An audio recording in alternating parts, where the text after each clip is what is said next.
খুলনা বিভাগের সব জেলাতেই তাপমাত্রা প্রায় 40-এর উপরে। রাজশাহী ও ঢাকা বিভাগের অবস্থাও প্রায় কাছাকাছি। আগামী 2 দিনেও এই পরিস্থিতি থেকে উন্নতির কোনো পূর্বাভাস নেই। তবে তুলনামূলক স্বস্তিতে আছে সিলেট বিভাগ। এছাড়াও ময়মনসিংহ, বরিশাল, চট্টগ্রাম, রংপুরের তাপপ্রবাহ অন্যান্য বিভাগের চেয়ে কিছুটা কম হলেও সহনীয়।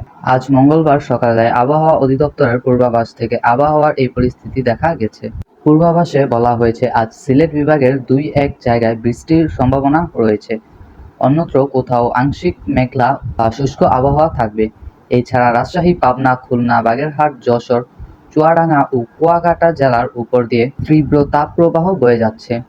ময়মনসিংহ, মৌলভীবাজারের ও রাঙ্গামাটি জেলাসহ ঢাকা, রংপুর ও বরিশাল বিভাগ এবং রাজশাহী ও খুলনা বিভাগের বাকি অংশের উপর দিয়ে মৃদু থেকে মাঝারি ধরনের তাপপ্রবাহ বয়ে যাচ্ছে এবং তা অব্যাহত থাকতে পারে। সারা দেশে দিনের তাপমাত্রা সামান্য বাড়তে পারে এবং রাতে তাপমাত্রা প্রায় অপরিবর্তিত থাকতে পারে। জলীয় বাষ্পের অধিক্যের কারণে অস্বস্তি বিরাজ করতে পারে। কাল বুধবার চট্টগ্রাম ও সিলেট বিভাগের কিছুটা বৃষ্টির সম্ভাবনার কথা বলেছে অধিদপ্তর। তবে চলমান তাপপ্রবাহ অব্যাহত থাকতে পারে।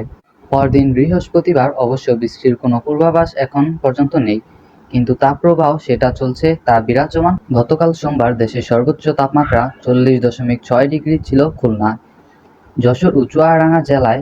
এছাড়া সর্বনিম্ন 21.4 ডিগ্রি ছিল তেঁতুলিয়া ও ডিমলায়। এদিকে দেশের বিভিন্ন স্থানে তাপপ্রবাহের পরিপ্রেক্ষিতে আবহাওয়া অধিদপ্তরে জারি করা হিট অ্যালার্ট বা তাপপ্রবাহের সতর্কতার সময় আরও 3 দিন বাড়িয়ে দিয়েছে। গতকাল সকালে আবহাওয়া অধিদপ্তর আগামী 72 ঘণ্টার জন্য নতুন সতর্কবার্তা দিয়েছে।